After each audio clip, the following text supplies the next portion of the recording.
Assalamu alaikum wa rahmatullahi wa barakatuh. You're watching Saturday Night Live. Alhamdulillah, I'd like to wish you all, firstly, Ramadan Kareem. Allah subhanahu wa ta'ala has granted us another opportunity to increase our iman and to get closer to Allah subhanahu wa ta'ala. Now, we have a great show planned for you tonight.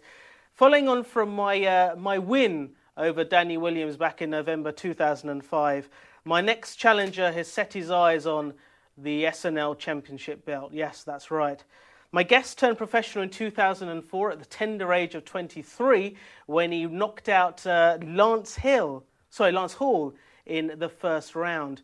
After successive wins, Frank Warren, the well-known boxing promoter, decided to sign him up. And now my guest is aiming for a world title shot, inshallah. His name, or his nickname, is Sugar Ray Clay Jones Jr., and he is also known as Abdul Haq, but probably better known as Anthony Small.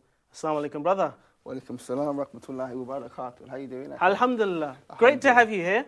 Alhamdulillah. Great to be here, Aki, mashallah. So, now, for those people who don't know too much about you, just tell us a little bit about your background. Alhamdulillah, I'm a Muslim revert. I've been on the deen for about 2 years now. Mashallah, I'm a professional boxer. I've been boxing now for 13 years. Alhamdulillah. 13 years? 13 years. Mashallah. So you started when? I started when I was 13 years old, 26 now. You're 26 years. now, mashallah.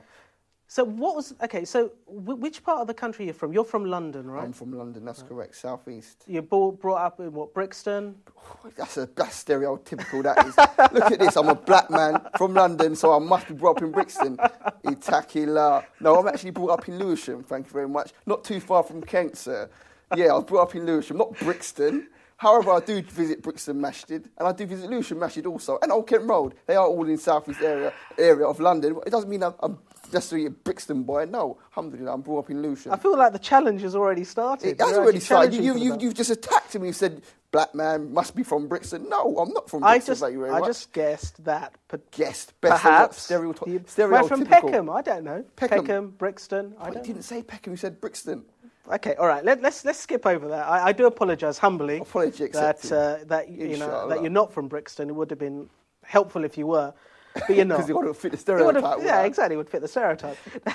So, what was life growing up for you? Because I know that you came to Islam only a couple of years ago. But what was life like growing up in Southeast London? Life growing up in the Southeast London was like it is probably for anyone growing up anywhere in the world, especially at this day and age. I mean, being young and growing up in this day and age is a case of you either go on the straight path or the path that leads you onto a road that's kind of leading you to a prison, dead or in jail.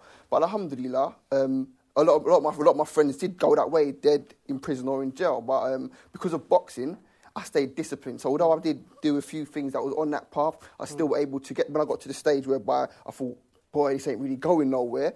I had another train to jump onto, as in because I put so much time and effort into my boxing career. So when it came to that age where everyone was thinking, boy, I don't know what to do, I had something to do, alhamdulillah, which was my boxing.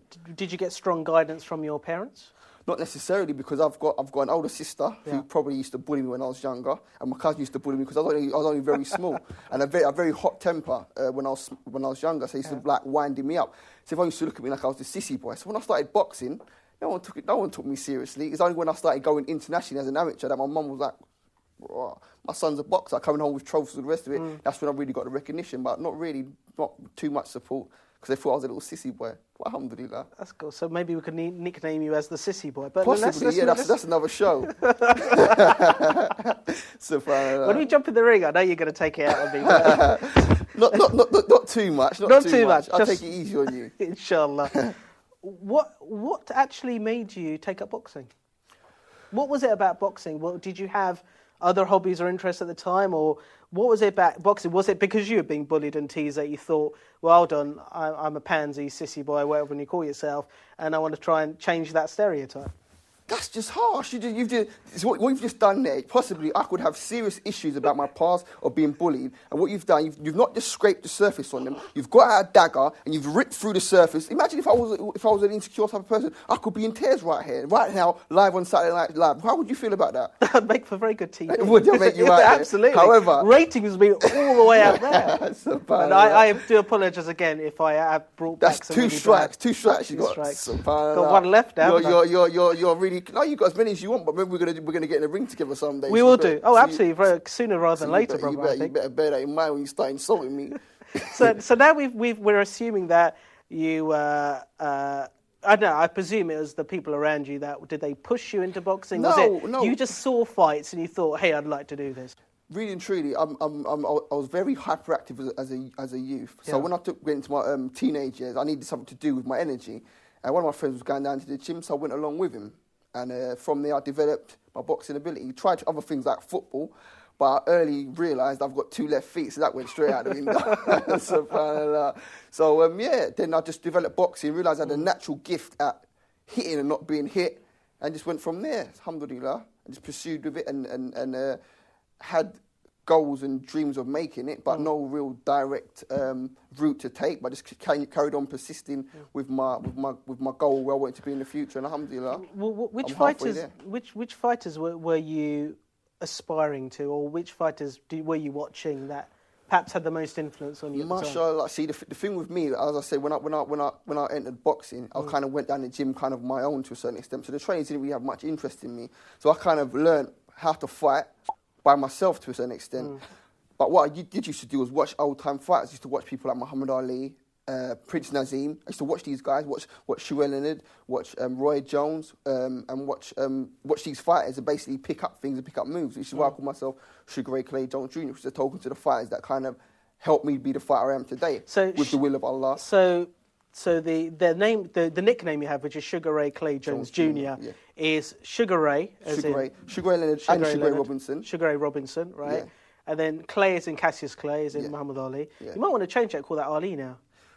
Alhamdulillah, wouldn't have to. I thought about it. I've been. That's been mentioned to me on a number of occasions, but it wouldn't have the same ring to it. You see, it wouldn't. No. It would be Sugar Ray Ali Jones. No, see, go. Sugar Ray Clay Jones Jr. is better. SRCJJ is even better than that. And Jones is after Ray Jones, right? Abdul Haq is one of my best names. Slave of the Truth, mashallah. That's good. Would you consider actually going to the ring with that name?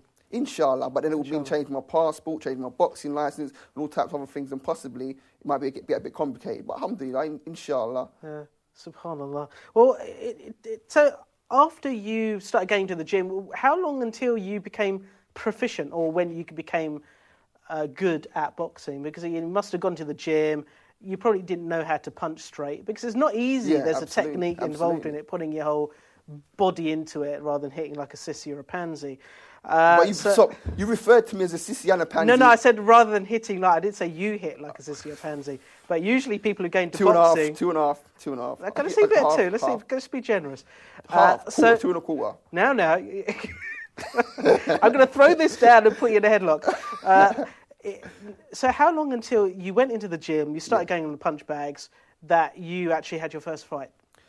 Probably about, let me think, probably about 2 years. Like I said, no one really paid any attention to me. So I was just down in the gym, hitting the bag, spun with guys that were actually competing themselves, and just wishing to be like them myself. And what I realised, which is probably a good thing in boxing, is I don't like getting hit.